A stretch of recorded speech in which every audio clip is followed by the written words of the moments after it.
Olá, meus alunos do 8º ano, tudo bem com vocês?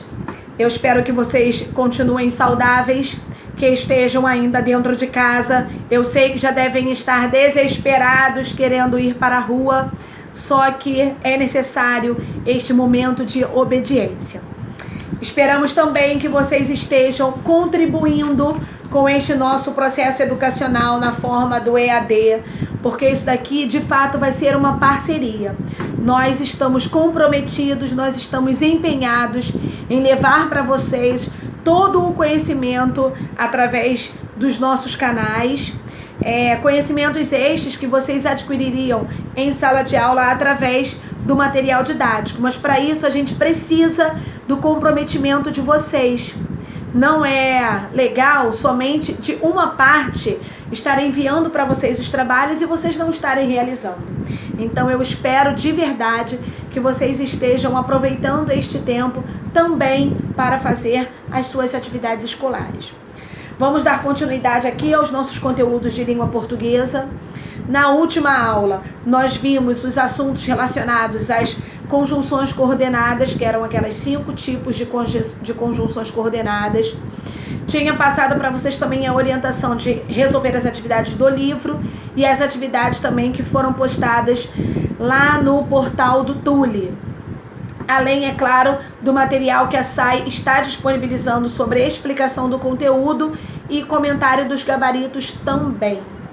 Hoje nós vamos voltar algumas páginas do nosso livro, porque embora eu tenha tratado este assunto gramatical com vocês, deixamos uma interpretação lá atrás sem fazer, e este não é o nosso objetivo, deixar que você deixe o seu livro em branco. Muito pelo contrário, nós temos aqui a responsabilidade, a obrigatoriedade de resolver todas as atividades do material em que você adquiriu.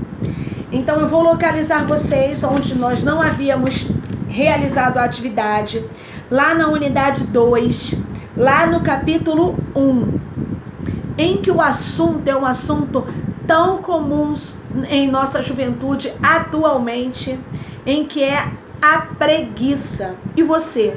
O que você tem feito neste tempo de isolamento? Tem se rendido totalmente à preguiça?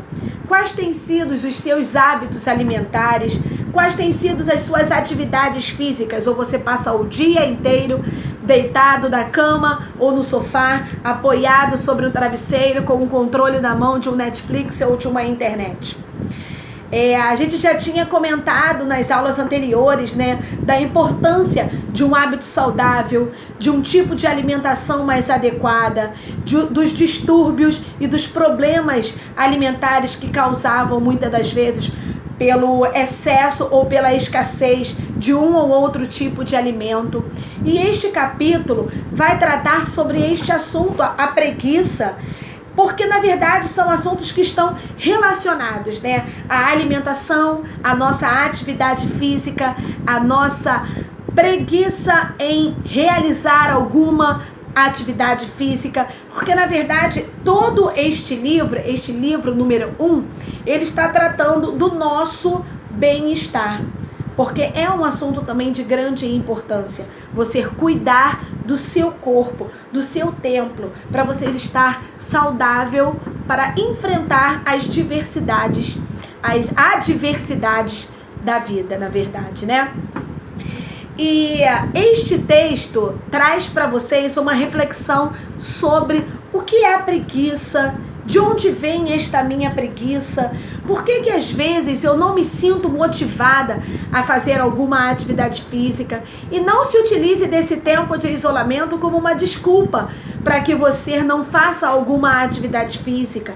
Você pode fazer coisas pequenas, coisas mais simples, mas que de alguma forma ou de outra você vai estar se movimentando, porque nós vimos isso nos capítulos anteriores, como é importante o cuidado com o nosso corpo, não é mesmo?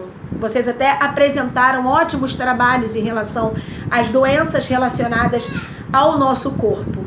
Só que este texto, ele traz uma explicação para vocês, dizendo que a preguiça nem sempre é sua culpa, mas pode estar associada a uma área específica lá do seu cérebro em que esteja sem a motivação. Mas não é por isso que você vai se utilizar de desculpa. Eu não estou fazendo essa atividade física. Não é por preguiça, é por alguma desmotivação que há numa parte específica do meu cérebro. Nada disso, tá bom? Vamos nos movimentar sim, vamos nos manter saudáveis, porque assim estaremos mais fortes para enfrentar o dia a dia. E neste texto, é um texto lá na página 33, em que é o gênero textual sobre artigo de divulgação científica. Certamente você já leu textos em relação a textos atribuídos à divulgação científica, né? E que tipo de texto é esse? Ele é um texto expositivo, ou seja, não tem aqui a opinião do autor, nada disso, né? Ele não está narrando alguma coisa. Ele apenas expõe assuntos mediante as pesquisas que foram realizadas sobre um determinado conteúdo. Ele pode ser o aprofundamento de alguma investigação, o resultado de alguma pesquisa. Então, este é um texto de artigo de divulgação científica. O objetivo dele, né, é você popularizar aquela ciência, tornar público aquele assunto científico, não somente para o meio acadêmico, não somente para os especialistas ou os técnicos naquela determinada área. Os textos, né, eles têm o objetivo de transmitir esse conhecimento relacionados à natureza científica, e para isso eles têm que ser, eles precisam ser escritos de uma forma bem clara, de uma forma bem precisa, para que as pessoas que não tenham tanto entendimento sobre essa área científica possam entender o resultado daquela determinada pesquisa. E assim o público geral chegue ao entendimento do que aquela pesquisa está querendo nos mostrar através do seu artigo de divulgação científica.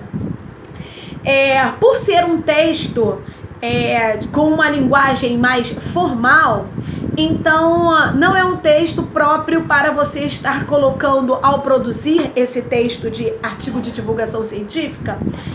Não é um texto onde permite a linguagem conotativa, o uso de gírias, algumas expressões populares. Ele até mesmo apresenta alguns termos bem específicos daquelas áreas. Por exemplo, esse texto de divulgação científica do seu livro, lá na página 33, ele vem um termo assim: abênula medial dorsal. Então é comum que esse tipo de texto de artigo de divulgação científica tenha alguns termos específicos para esta área de especialista, mas o texto em si, ele precisa estar com uma linguagem mais simples para que todo o público-alvo entenda sobre aquela determinada pesquisa e não somente especialistas naquela área. Então a atividade que a gente vai realizar é de fato uma interpretação sobre um texto de divulgação científica, tanto no livro quanto no material do Tule que já está disponibilizado para vocês.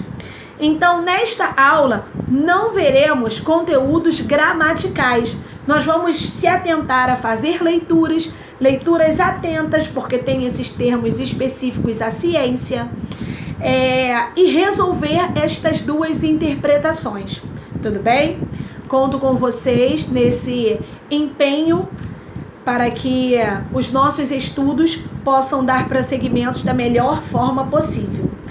Os gabaritos em relação a estas interpretações já foram enviados para vocês, mas tentem, por favor, fazer um esforço para que vocês primeiro resolvam as atividades através da leitura que vocês farão, para depois conferirem no gabarito, tá bom? Até o próximo vídeo e vamos assim dando continuidade aos nossos estudos. Fiquem com Deus. Um beijo.